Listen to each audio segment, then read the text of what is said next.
about Scout Night at the Mallards. And at the Mallards, at the River Bandits. Scratch that. Off to a hot start. A minute 20. We need a script. So I totally forgot your full name. It's Paul Kleinhans-Schulz. Schulz, yeah. Long hyphenated awful name. So Kleinheim? Kleinhans. German? Very German, yes. Kleinhans-Schulz. Yep. It's a very German name. Jeez. Yeah, I know. I'm extremely That German. should be like Gustaven. I know. I want to change my name to Gunter at some point, but Sean Kleinhans. No. Paul. Okay, let me start this.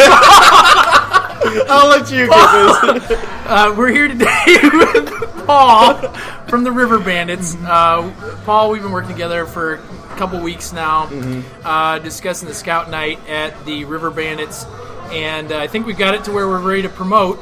Paul, if you could just explain to the Catan scouting world exactly what your title is and kind of what your involvement is.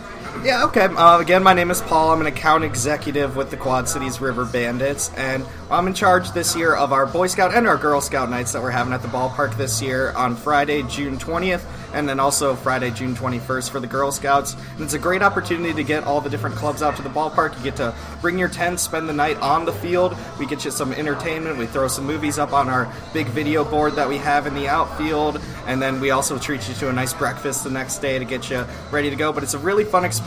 And again, Modern Woodman Park was voted the #1 minor league baseball team according to Stadium according to USA Today. So you're getting a pretty unique opportunity to be able to get involved on something that's really quite really fun, even on our point of view with Absolutely. it. No, absolutely.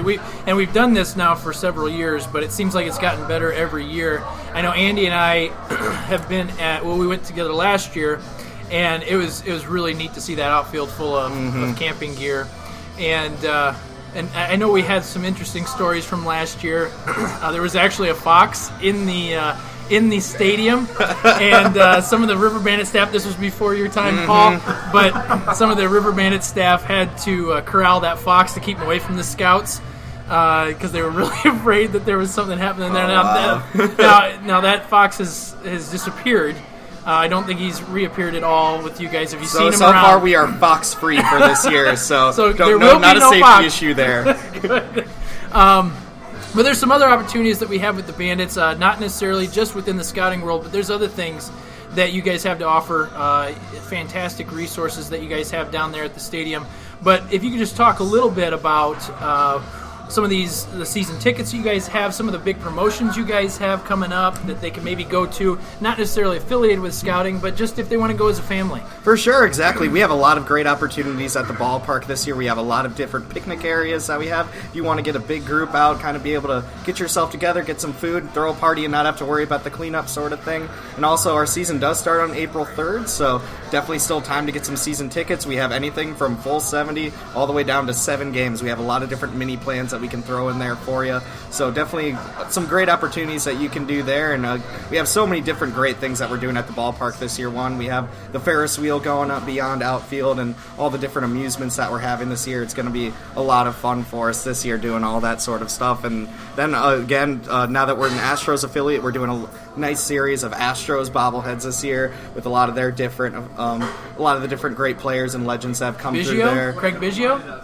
I think we are doing a Biggio. I want that one. Yeah, Biggio, Bagwell, even Carlos Correa, who was our shortstop last year. We're doing a bobblehead for this year. So there's a lot of different cool stuff. I think we're doing a Nolan Ryan too at some point in the year. We have a lot of we have a lot of cool stuff that we have on tap for this season, and a lot of different daily promotions. I mean, we have Kids Days on Sundays where you can run the bases. And then I know we're going to have some sort of entertainment on Saturdays and all that sort of stuff, too. Kids eat free on Tuesdays also. Every kid that comes to the ballpark on a Tuesday gets a free voucher for some free food, so don't have to worry about going and paying a lot of money at the concession stand for children on that night. That's great. That's great. Now with you have the Ferris wheel coming in, and they're in the process of building that now. Then you have the zip line.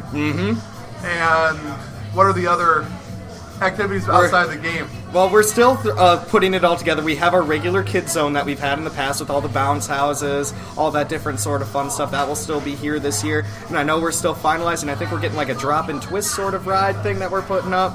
I know our amusements department's still getting all that sort of stuff together, but we're going to have a lot of fun things that you can do at the ballpark besides watching some high-class baseball. It's cool because I know that Ian and I go to a ball game to watch a game, but I know his children, they go to a ball game and after like a bowl of ice cream and a hot dog, they're looking for something else to do. Exactly. So that's a pretty awesome opportunity. Yep. Yeah, I was thinking sleeping out on the field, which is awesome to begin with. But we had our Pinewood Derby there a couple weeks ago, and the view of that next to the river with the bridge there, and to think to be able to sleep there underneath the stars in the baseball field with that view going on. Can't beat it. That's going to be an awesome. Can't beat it. Especially now that they'll have the Ferris wheel up by that time. Yeah. I mean, we're looking at a cool experience. Yep, absolutely. So, Paul, real quick, let's just do a quick history of how you got into sporting, minor league sports. And I know we talked before we started this that you did a little mascotting, and you and Andy had that in common. So I think between the two of you, you got 6 different mascots that you guys have portrayed. So, but where did you start, and how did you get to Quad Cities? Yeah, basically I started off, I came to the Quad Cities. I graduated from Augustana recently this past February, so fresh out of the gate there with that. And I knew when I got to college that I wanted to be involved in sports in some way. Played throughout high school, and baseball happened to be my favorite sport, so just started trying to figure out different ways I could help out. And my first internship was with a team called the Waterloo Bucks up in Waterloo, Iowa, collegiate summer league team there, and that was a lot of fun, a lot of hours, and all that sort of stuff. Finally get introduced to the world of being in baseball, but it was a great first experience. And then back in 2012, I actually did a part-time internship here with the River Bandits, with the street team, the guys you see on the dugouts throwing out T-shirts, helping out with all the on-field promotion sort of stuff. And there's, again, a lot of different stuff, and that was my first real intro to professional baseball in that sort of terms, with being involved with the minor league affiliate full on. And last year I did a full-time internship for the Cedar Rapids Colonels, still in the same division of the Midwest League. Did a lot of stuff there along the lines of operations sort of stuff, and handled a lot of merchandise, and handled some employees with the ushers and our bounce houses, a lot of the same kid zone stuff. So it was definitely a wider range of experience that got me to where I am now. And then of course there's all those random intern stuff that you have to do along the way that you kind of wear as badges of pride once you finally get a full-time job. So, just a question real quick, because I know you and Andy have compared notes on when you were mascots back in the day. Who do you think is the best mascot out of the 6 that we talked about previous to this? Who do you think was the best mascot? I know we talked about the recycling bin that you were. I think nothing can beat the sausages from the Clement Sausages in Milwaukee. That's pretty awesome. There's always a story there. They're legendary in Milwaukee. Everyone knows of them. Remember when one got hit by a bat? Yes. One of the players hit one with a bat during the game. We weren't that bad, but we did have one guy. We did have one guy who we decided that we were going to gang up on and kind of get him to lose, and he ended up almost tripping into the dugout while running along the baseline. So a lot of crazy things happen when you get in those suits. Man, well, I know that Ian and I are excited for Scout Night at the River Bandits. Scout Night at the River Bandits. Again, it's going to be Friday, June 20th. Tickets are $14, and just the wealth of stuff that you get with your ticket price is going to be an awesome night. I know Ian and I will both be there, and we can't wait. I do want to mention that we are recording live here at the Barrel House in Davenport. Nice plug, Andy. Yeah, great. They have a Davenport and a Moline location. Great food, great time. Great atmosphere to record a podcast in.